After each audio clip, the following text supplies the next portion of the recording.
శ్రీకాకుళం జిల్లా ఇచ్చాపురం వద్ద గంజాయి పట్టుబడింది. ఈ ఘటనకు పాల్పడిన 4 వ్యక్తులను అరెస్ట్ చేశారు. ఈ కేసుకు సంబంధించి వివరాలను కాశీబుగ్గ డీఎస్పీ వెంకట అప్పారావు వెల్లడించారు. ఒడిశా నుంచి గంజాయి కొనుగోలు చేసి మహారాష్ట్రలో అమ్మకం చేసేందుకు ఒడిశాకి చెందిన ఆంతోనీ బీరా, తపన్ బీర్, ఆకాష్ పిల్పవర్ధన్లలో ప్రణాళిక వేసుకున్నారు.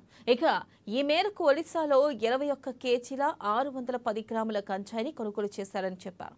ఈ గంజాయిని మహారాష్ట్రకు తరలించే క్రమంలో కవిటి మండలంలోని ఆర్ బెల్గం జాతీయ రహదారిపై పోలీసులు వాటిని పట్టుకున్నట్లుగా వెల్లడించారు. వారి వద్ద నుంచి 21 కేజీల 610 గ్రాముల గంజాయితో పాటు హీరో హోండా మోటార్ బైక్ స్వాధీనం చేసుకుని 4 వ్యక్తులను అరెస్ట్ చేశామన్నారు.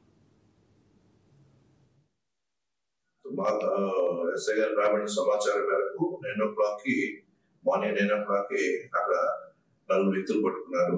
వీరి వద్ద మధ్యవర్తి సమక్షంలోని 21 కేజీల 616 గ్రాములని గంజాయిని స్వాధీనం చేసుకోవడం జరిగింది.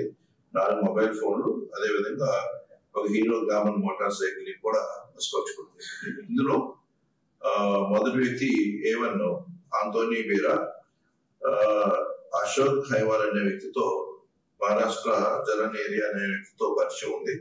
ఈ పరిచయం కారణంగా ఆంతోనీ బీరా సరుకు తీసుకొని వెళ్ళి అశోక్ హైవాల్ కి ఇవ్వడం అనేది జరుగుతూ ఉంది. ఈ రోజు ఆంతోనీ బీరా తపాన్ బీరాతో కలిసి కంచిలి రైల్వే స్టేషన్ కి వెళ్ళే నిమిత్తం ఏంటంటే వీళ్ళు అశోక్ బీరా